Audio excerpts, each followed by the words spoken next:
नमस्कार दोस्तों, चंद्रयान 3 के ऐतिहासिक 2 हफ्ते भी पूरे नहीं हुए हैं, लेकिन इसरो इस बार फिर से इतिहास रचने जा रहा है। Aditya L1 mission. हाँ, आज इसरो की नजर चांद पर नहीं बल्कि सूरज पर है। आइए समझते हैं इस मिशन को गहराई से इस वीडियो में।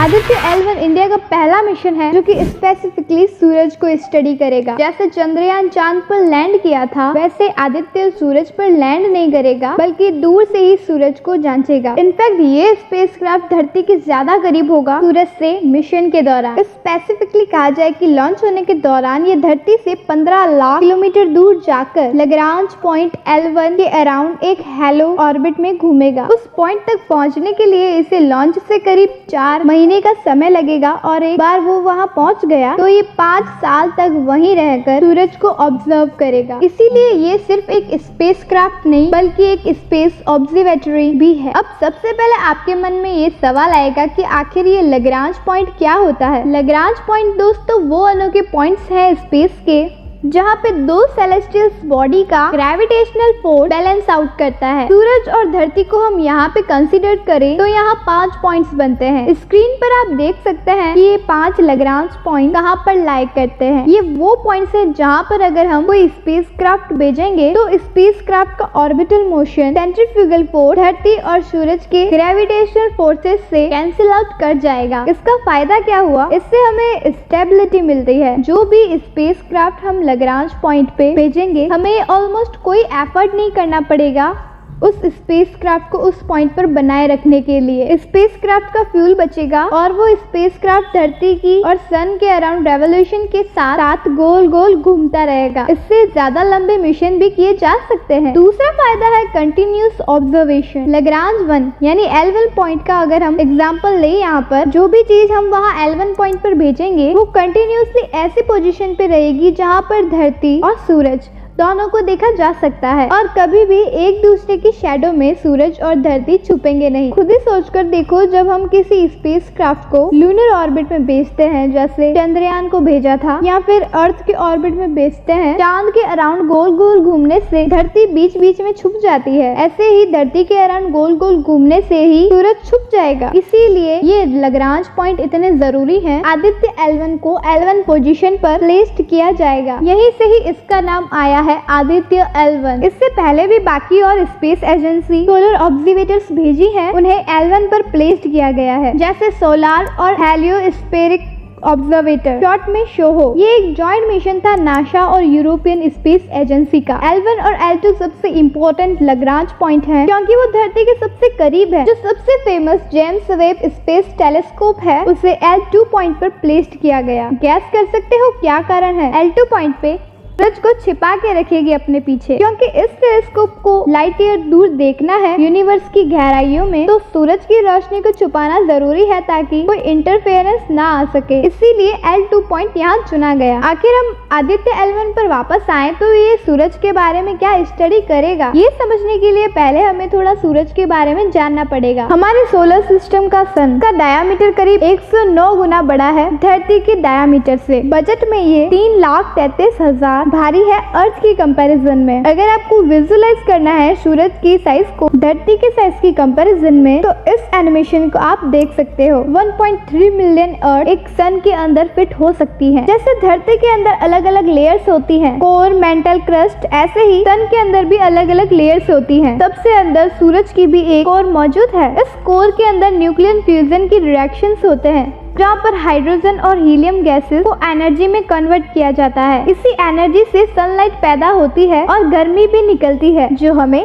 धरती पर भी महसूस होती है। कोर का टेम्परेचर 15 मिलियन डिग्री सेल्सियस तक भी जा सकता है। इसके एकदम बाहर है रेडिएटिव जोन। 70% सन का रेडिएशन रेडिएटिव जोन से बनता है। फिर आती है कन्वेक्टिव जोन, अप्रोक्सीमेटली 3% सन का रेडियस, क्योंकि एनर्जी ट्रांसफर कन्वेक्शन के थ्रू होता है, इसीलिए इसे ये नाम दिया गया है। इसके बाद आता है सन का सरफेस, जिसे हमने नाम दिया है फोटोस्फीयर। इवन दो हम इसे सरफेस कहते हैं, लेकिन असलियत में सन का ऐसा कोई सरफेस नहीं होता है जैसे से धरती का सरफेस होता है, क्योंकि वहाँ सिर्फ गर्म गैसेस और प्लाज्मा मौजूद है, तो इसे सूरज के एटमॉस्फेयर की लोअर लेयर भी कहा जाता है। यहाँ पर तापमान काफी हद तक ठंडा हो जाता है, 5500 डिग्री सेल्सियस। इसके ऊपर आती है क्रोमोस्फीयर लेयर, जहाँ पर तापमान बढ़ने लगता है, 6000 डिग्री सेल्सियस से शुरू होता है और ऊपर तक पहुँचते पहुँचते 20000 डिग्री सेल्सियस हो जाता है। फिर एक पतली सी लेयर है ट्रांजिशन रीजन नाम की, और उसके बाद सन की सबसे आउटर मोस्ट लेयर आती है, जिसे कोरोना कहा जाता है। इस वाला कोरोना का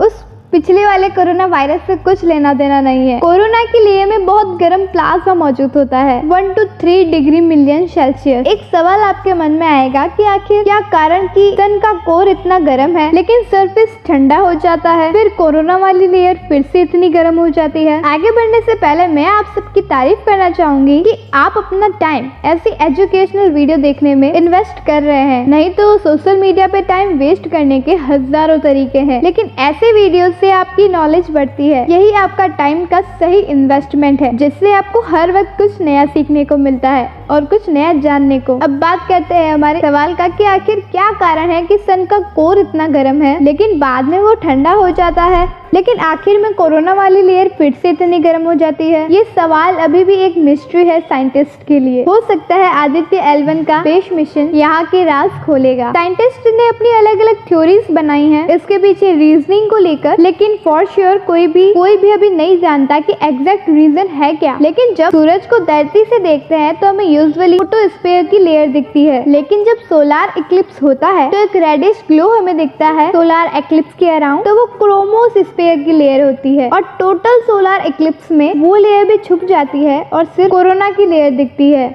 बहुत फेंट सा और हेलो टाइप का बन जाता है सन के अराउंड। आदित्य L1 का मिशन है कि सन के around in 3 top most layer की स्टडी करना, फोटोस्फीयर, क्रोमोस्फीयर और कोरोना। लेकिन सूरज से लाखों किलोमीटर दूर आखिर ये किया कैसे जाएगा? वहाँ पर मौजूद इंस्ट्रूमेंट की बात करने से पहले हमें ये समझना पड़ेगा कि सूरज से क्या क्या चीजें बाहर निकलती है। सबसे पहले हीट और लाइट तो हम सभी जानते हैं सूरज से निकलती है, ये तो बड़ा ऑब्वियस है। इसके अलावा सूरज से हर प्रकार की इलेक्ट्रोमैग्नेटिक रेडिएशन निकलती है, जिसमें ना सिर्फ हमारी विजिबल लाइट जो कि हमारे आंखों से दिखती है, बल्कि अल्ट्रावायलेट रेडिएशन, यूवी रेज जिसकी वजह से हमें स्किन कैंसर हो सकता है, infrared radiation, radio wave, X rays, gamma rays. ये एक्स रेज और गामा रेज भी बहुत हार्मफुल रेडिएशन होती है, लेकिन हमारी धरती की एटमॉस्फेयर हमें इनसे प्रोटेक्ट कर लेती है। लेकिन इन सब के अलावा सूरज से निकलती है solar wind. Solar wind basically एक बहुत बड़ा बहाव है चार्ज्ड इलेक्ट्रॉन और प्रोटॉन्स का। ये सोलर विंड जब धरती के मैग्नेटिक फील्ड से इंटरेक्ट करती है तो हमें नॉर्दर्न लाइट्स देखने को मिलती है। यही सुंदर सी रोशनी आसमान में हमें स्वीडन, फाइनलैंड, आइसलैंड जैसे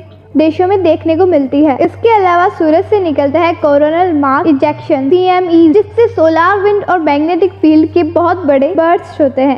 फिर निकलते हैं सूरज से कभी कभार सोलर फेयर, जो लाइट और एनर्जी के बड़े इंटेंस फ्लैशेस होते हैं। कई साइंस फिक्शन फिल्मों में सोलर फ्लेयर्स का मेंशन किया जाता है, जैसे कि 2012 की अननोइंग जैसी फिल्म है, जिसमें एक भयंकर सोलर फ्लेयर्स निकलता है जिसकी वजह से पूरी दुनिया खत्म हो जाती है। अब इन्हीं सब चीजों को मेजर करने के लिए आदित्य L1 पर 7 इंस्ट्रूमेंट लगे हैं, जिन्हें 7 पेलोड्स कहते हैं। पहला, visible emission line coronagraph, short में वेल। ये कोरोना लेयर को स्टडी करेगा और कोरोनल मास इजेक्शन करेगा। दूसरा, solar ultraviolet imaging telescope, short में शू, जिसमें सूरज की फोटोस्फीयर और क्रोमोस्फीयर इमेजिंग लेगा अल्ट्रावायलेट स्पेक्ट्रम में। तीसरा, solar low energy X-ray spectrometer, short में शोलेक। चौथा, high energy L1 orbiting X-ray spectrometer, short में हिलियोस। ये दोनों सूरज से निकली एक्सरे को स्टडी करेंगे, स्पेशली सोलर फ्लेयर से जो एक्सरे निकलती है। और पांचवा, Aditya solar wind particle experiment, short में एक्सपेक्स। और छठा, प्लाज्मा